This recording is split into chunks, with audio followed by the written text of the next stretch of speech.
बच्चों, आज हम कहानी मोरध्वज का दूसरा भाग सुन रहे हैं। पहले भाग में हमने यहाँ तक सुना था कि मोरध्वज राज्य की महारानी के पिता के राज्य में सूखा व अकाल पड़ जाता है। तब उनके पिता किसी के द्वारा जानकारी मिलने पर मोरध्वज नगरी में आते हैं।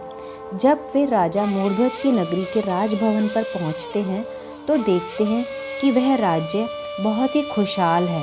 मोरध्वज नगरी के सभी प्रजाजन वहाँ के राजा रानी के सदैव ही गुणगान करते रहते थे।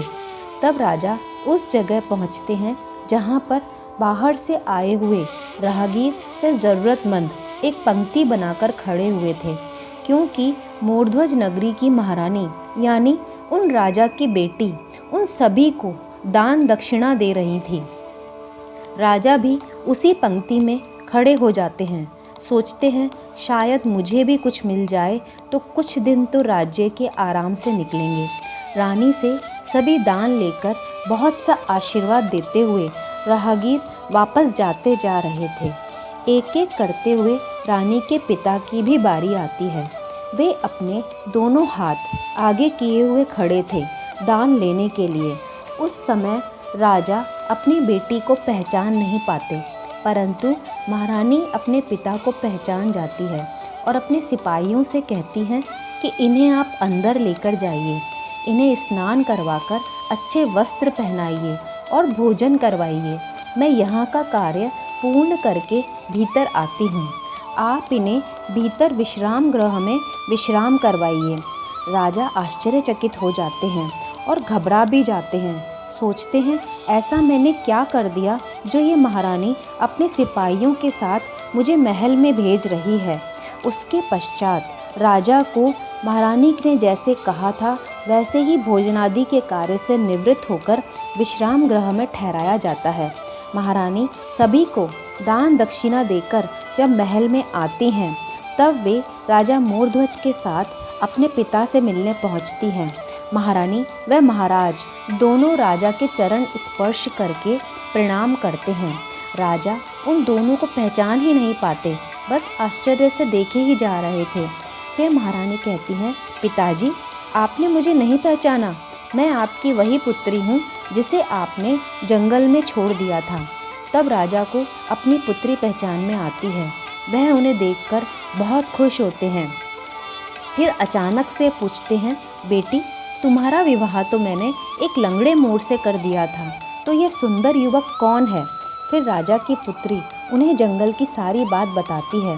तब राजा कहते हैं कि बेटी मैं अपना अपराध स्वीकार करता हूँ। तुम सही कहती थी कि सभी अपने अपने भाग्य का ही खाते हैं। उसके बाद राजा वहाँ से ऐसे ही जाने के लिए कहते हैं, पर महारानी नहीं मानती। वे उन्हें कुछ दिन अपने पास ही रख लेती हैं। तब राजा उन्हें अपने राज्य की अवस्था के बारे में बताते हैं और वहाँ से जाने की अनुमति मांगते हैं। कहते हैं मेरे बिना वहाँ की प्रजा व्याकुल हो रही होगी। तब महारानी उन्हें बहुत सा धन देकर विदा कर देती हैं। राजा जब अपने राज्य में पहुँचते हैं तो सभी बहुत प्रसन्न होते हैं। उस राज्य की स्थिति भी धीरे धीरे पहले जैसी ही संपन्न होने लगती है। अब राजा भी बदल गए थे।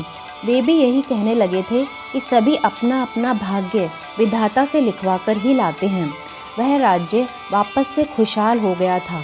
उधर मोरध्वज नगरी में एक खुशखबरी आती है। राजा मोरध्वज व रानी को एक पुत्र रत्न की प्राप्ति होती है।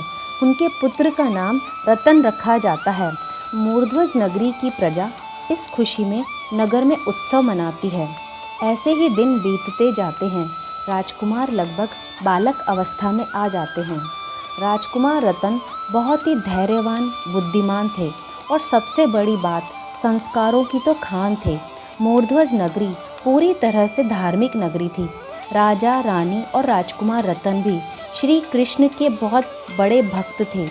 एक समय जब भगवान श्री कृष्ण व अर्जुन आसमान में विचरण कर रहे थे तब अर्जुन श्री कृष्ण से कहते हैं कि भगवान इस पूरी पृथ्वी पर मैं ही आपका सबसे परम भक्त हूँ। उस समय श्री कृष्ण समझ जाते हैं कि अर्जुन में आए अहंकार को नष्ट करने का समय आ चुका है। तब भगवान श्री कृष्ण अर्जुन से कहते हैं कि अर्जुन ऐसा नहीं है, तुमसे भी बड़े बड़े भक्त हैं मेरे इस संसार में। परंतु अर्जुन इस बात से सहमत नहीं होते। तब श्री कृष्ण अर्जुन से कहते हैं कि चलो आज मेरे एक परम भक्त की परीक्षा ले लेते हैं। तभी भगवान श्री कृष्ण व अर्जुन दोनों साधु का वेश धारण करके पृथ्वी पर उतरते हैं और अपने साथ धर्मराज को एक बब्बर शेर के रूप में आने के लिए कहते हैं। फिर वे दोनों शेर के साथ मूर्ध्वज राजा की नगरी में प्रवेश करते हैं। वहां पहुंचने पर सारी प्रजा राजा मूर्ध्वज व रानी की प्रशंसा करते हैं। कहते हैं कि वे दोनों ही बड़े दानवीर हैं, वचन के पक्के हैं। अर्जुन यह सब सुनकर भी सहमत नहीं हो पाते।